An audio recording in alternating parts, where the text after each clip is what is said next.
Hey, what's up everybody? I got a Black & Decker weed whacker. It's the LST300 model. You can find the sticker on the handle. I use mine at least twice a week. I do a lot of weed whacking, and I'm always finding myself taking it apart, fixing stuff or restringing it.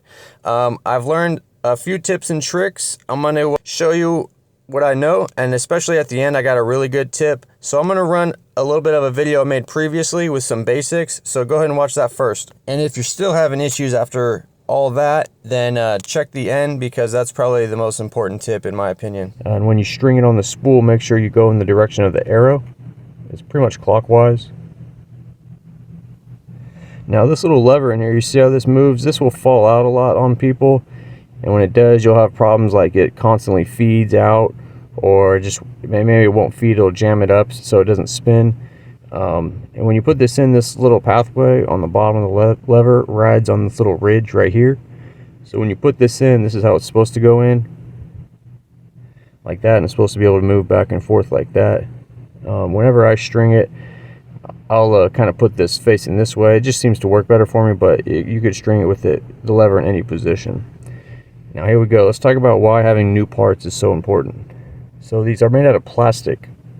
We can start with this lever. This is made out of plastic, and when it comes new, it comes in the plastic is very slick, and it reduces friction. Over time, this little head that rides throughout the spool wears out and it mushrooms.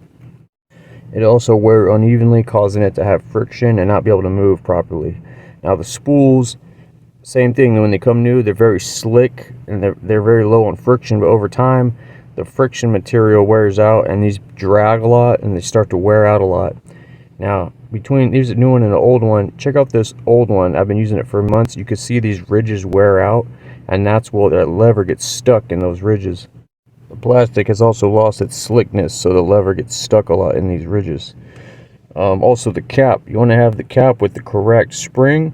The spring pushes down on them, the spring can wear out or fall off.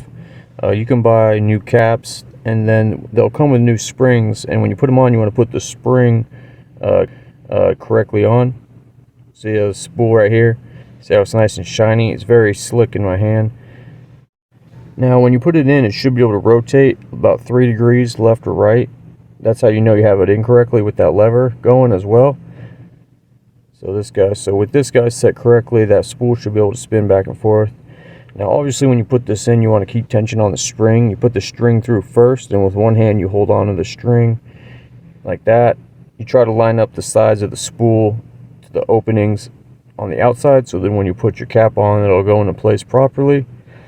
Now like I said, you could have all this stuff correctly set up, and then when you go to weed whack, it's not working right because the parts are worn out. Here's that spring I was telling you about. You want to put the small end on the cap. It's kind of like a little bit of a pain to put on, but you get it on like that, and you put this in right here like this and get it on. So if you have everything set right and you know it's right and you're still having problems, then you need new parts. Links in description for all new parts to these. This is a good weed whacker. You just got to figure out the logic behind, when you're having problems. But okay everyone, so if you're still having issues after you're making sure everything's right, this is what I do, and this works really well for me. I don't know why I didn't think about it before, but you want to take your weed whacker apart. You can leave the lever in there, make sure it's good and not mushroomed or anything like that. And we got our little spool here, and we're gonna put some plastic lubricant spray on here.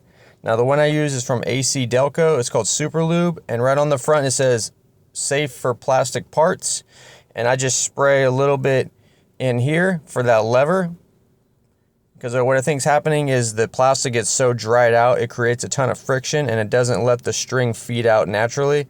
And then I'll put some also on my spool. When I string my string, I'll put a little, I'll do a little spray on my string, so then when it's spinning, it doesn't get stuck to each other or stuck to the spool.